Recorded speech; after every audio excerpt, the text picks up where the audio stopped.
Hello class, my name is Antoinette Sultan and I will be presenting my final project for SLIS 706. I will be discussing the theory of information poverty by Elfrida Chapman. I would like to first present you with an outline of my presentation. I will first explain the theory of information poverty and discuss the core components that the theory is comprised of. Next, I will be discussing why the information poverty theory is important to the library and information science profession, honing in particular on the issue of access of information in relation to the theory. I will then move on to discuss how the theory of information poverty changed in relation to the 21st century, shifting then into the personal importance of the theory in my own life. And last, I will discuss the future of the theory for library and information science professionals. What exactly is the theory of information poverty? The theory of information poverty is comprised of 6 main concepts.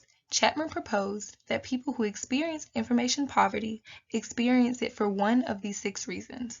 She said, people are information poor or in information poverty, 1, because they perceive themselves to be devoid of any helpful sources. 2, surrounds social class. Those in higher social classes often withhold information from those outside of their social class. 3 and 4 are that information poor people engage in defensive behaviors to mitigate risk of seeking information from harmful outsiders. Examples of defensive behaviors include secrecy and deception. 5. The information poor engage in cost-benefit analysis when seeking because they do not trust outsiders. 6. New knowledge is selectively introduced to poor people. It should be noted that information poor individuals or those in information poverty can fall into more than one of these categories at one time. Chapman stated that the purpose of these 6 concepts was to describe an impoverished information world, which is a world where a person is unwilling or unable to solve a critical worry or concern because needs are not met. Dilhut stated that one of the central components of Chapman's theory is the relationship between individuals and their social perceptions. Ibram reiterated that the information poverty theory placed emphasis on social barriers being the reason those who were information poor would not seek or use information. A key term in the theory of information poverty is marginalized communities. Marginalized communities are often those communities that are information poor and face information poverty.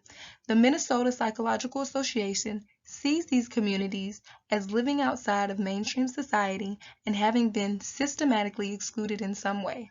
Some of Chapman's marginalized communities she focused on were single mothers, janitors, the aging population, and the incarcerated. Some additional examples of marginalized communities include but are not limited to minorities, those with disabilities, the homeless, and veterans. Why does it matter? Historically, the field of library and information science has not always been inclusive. As Proctor noted, at one point in time, resources and services provided only mimicked the dominant culture and voice of society, which was cisgender, heterosexual, white, and patriarchal. The impact of the theory of information poverty was that this was one of the first times in the information science field that marginalized populations were directly addressed and at the forefront of research surrounding information access and seeking behaviors.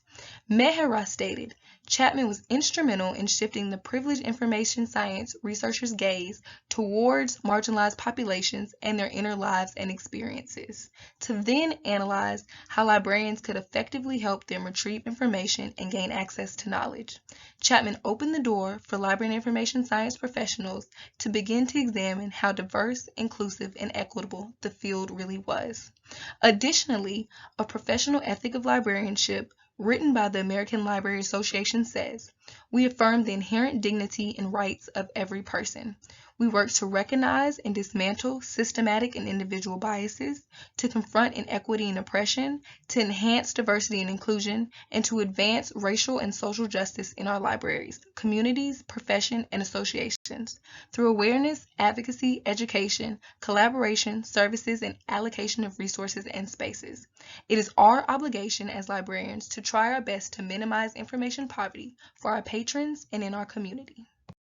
The library and information science field is static, therefore research is constantly evolving.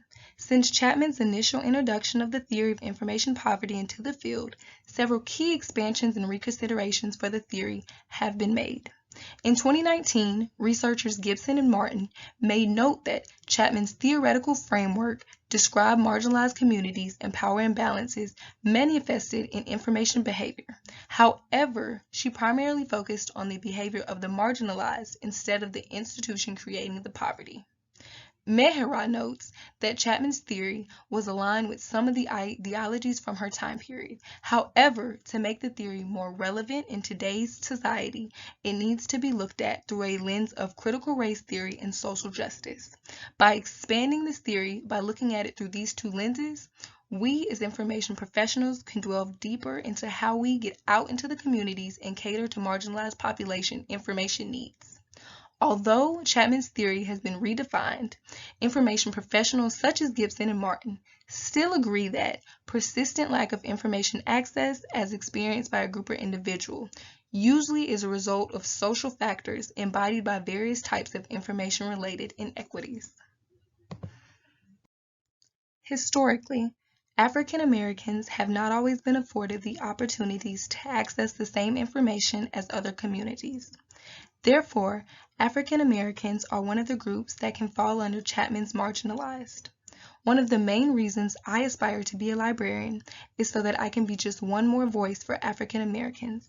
I firmly believe that knowledge is power, that books are the basis of education, and that having access to information is the base for promoting lifelong learning. If I can help provide that for my community, then I will have fulfilled my purpose in librarianship. Where do we go from here as information professionals?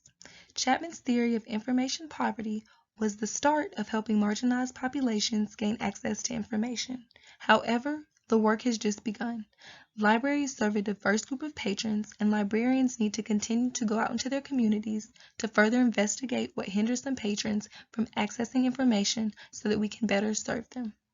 One way that we as librarians can further expand Chapman's theory is to look at the intersectionality of marginalized communities. When assessing the information needs, we need to make connections between populations. For example, examining an African American woman who identifies as non-binary. There are 3 different marginalized communities that the patron may be put into. However, by examining the intersectionality of the categories, we as librarians could begin to identify connections between groups. This connection could help us to identify recurring trends in those marginalized communities. Sometimes only looking at the smaller pieces does not help you to conceptualize the picture as a whole. Intersectionality, along with critical race theory and social justice, as Myra examined, is just one of many ways that we can expand on Chapman's theory. Thank you for watching.